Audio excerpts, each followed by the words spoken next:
So first what we do is we're going to take the cores out.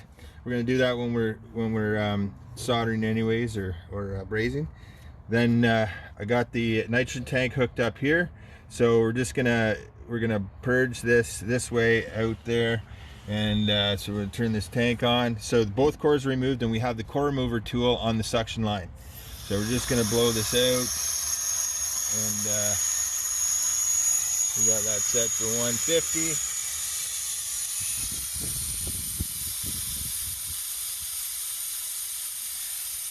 And then we're going to bring it down to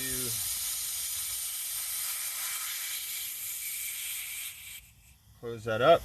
And this particular tool, with the one you screw in with the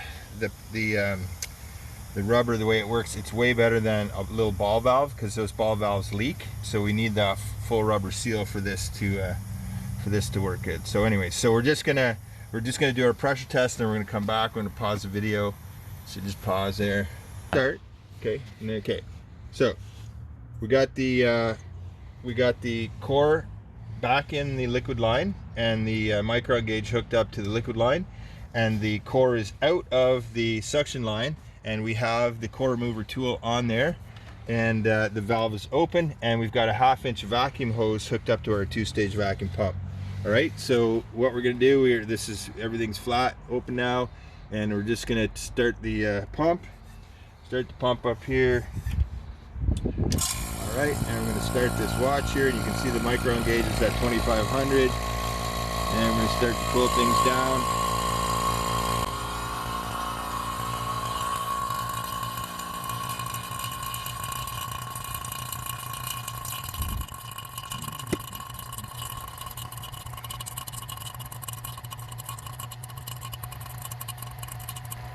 So the idea here is, because there's no core in the suction line, the vacuum can go so much faster. It can pull it down into a vacuum so much faster. So the other key thing is that we have the vacuum at one end of the system, and we have the micron gauge at the total other end of the system. So we're not picking up any static vacuum pressure right off of the vacuum like you would if you were using a T on your manifold gauges or something. So we're down to 2900. Now we're reusing the old suction line. This is underneath a mobile home, and we can't get underneath there. It's like about 9 inches. So I'm not sure how they did that. Maybe it was done, I guess it was probably done when they did the trailer, when they put the mobile home up. But so alright, so we're just slowly going down. It's about a minute and a half so far, and we're just getting down to about 1700, 1600, and of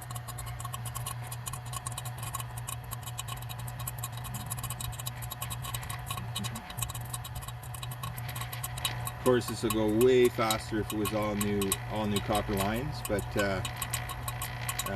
unfortunately in this particular job we can't do that. But it's going down a little slower now.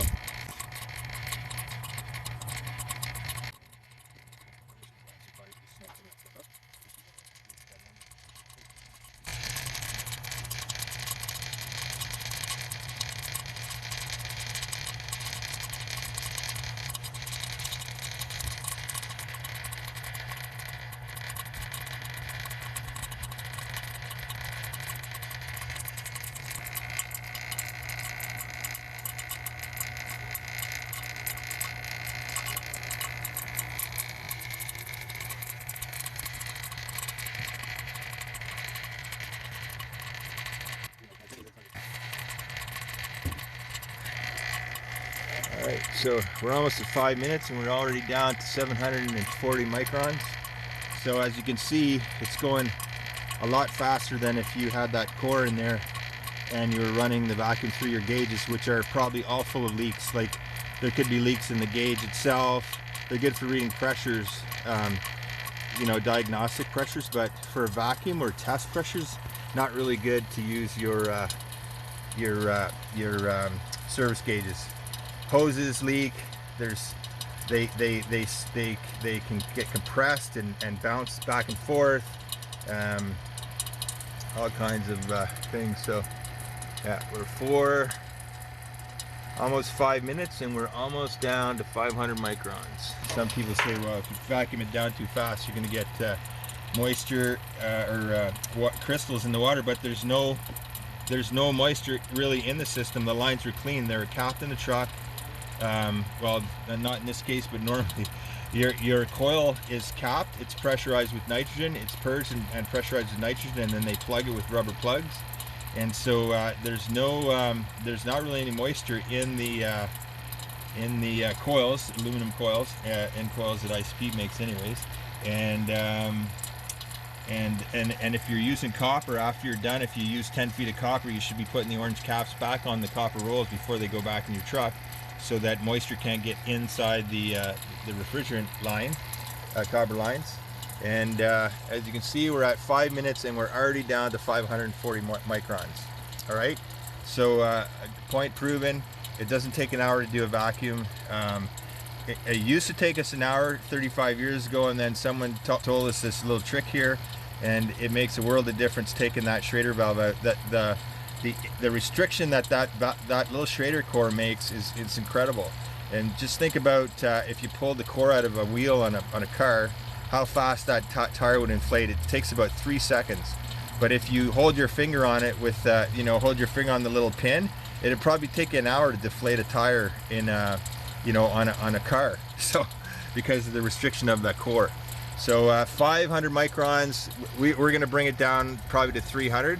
If it was new lines, we could get this down to 150 microns or lower. Sometimes we get to 90. But we're probably going to bring it down to 300 because we won't get down to 150 with reusing old lines. And then this was an R222 system, so we're going to put the change out product in there that allows any oils to mix together. And we used to flush with what it's called, alcohol there, and blow alcohol through the lines. But this new product is it's fantastic.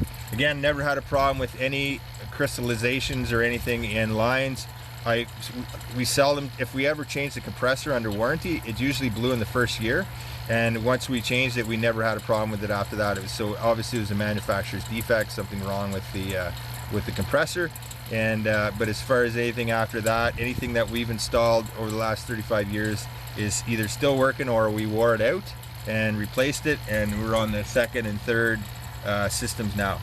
So again, we're at 4:30 already, and we're at 7:57. Maybe we'll go to 10 minutes, and we'll see how far we can get down to in 10 minutes.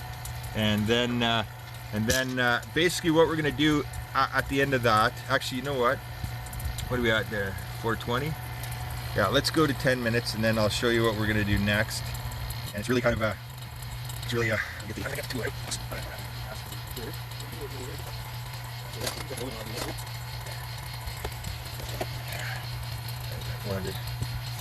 Let's just close the valve here on the vacuum, because the vacuum, some vacuums have the the valve on the vacuum itself. It's not very good. So we're just going to close this off here, and then we're just going to see what happens with the vacuum and see if it stays or if it creeps.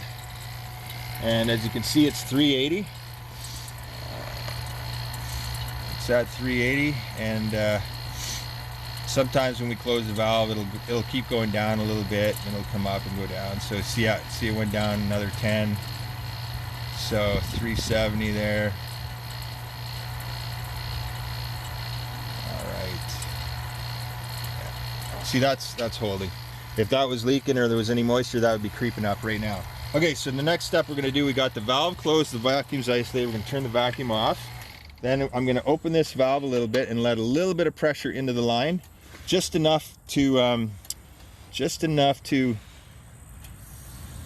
take off the. I just want to bring it back up to at least 0. So I'm going to let some refrigerant in, but I'm not going to open them right yet.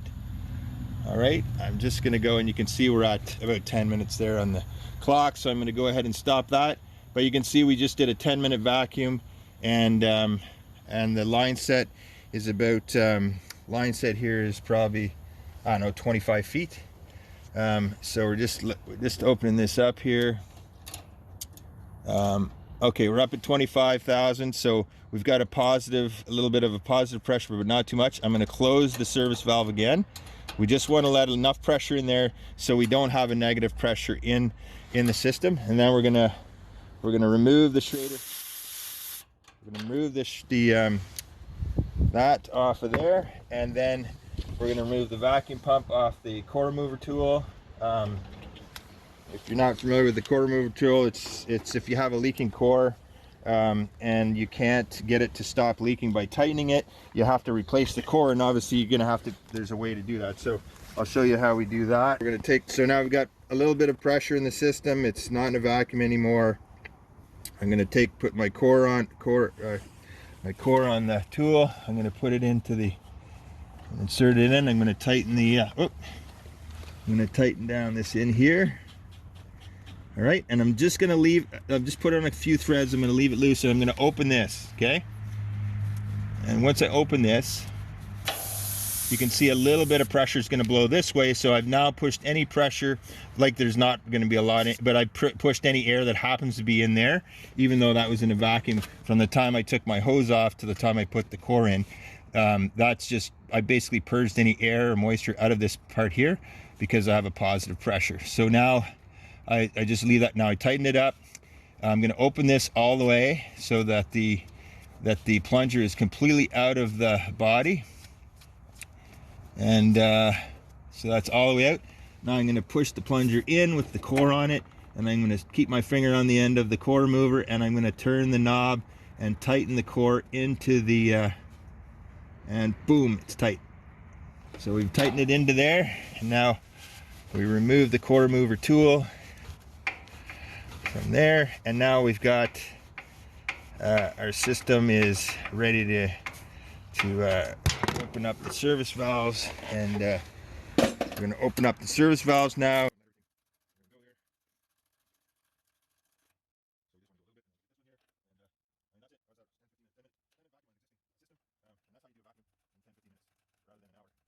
And if it was taking me an hour to do a vacuum on a system like this, that would tell me that I had like actual water in the copper piping somewhere. Maybe we were installing it, or we had some piping in the truck that we were doing a job in the rain or something. But that's just like anything over that. If that's not going down and happening as fast as we want, we know there's something wrong, or we have a leak that we didn't catch on the pressure test. And usually with a pressure test, you can hear them. You can see here. I just when I do heat pumps, I always like to put or not a heat pump, but air conditioner, whatever. Whenever a heat pump usually is on a stand, so your lines are normally going to always be lower than the unit. So I always put a gooseneck here on both lines. Doesn't hurt anything, and especially because this thing's going under the house, and I just don't want any oil to get in. I don't want any oil to get trapped in that line down there, and we blew them out and stuff. So that's it. So yeah, that's it.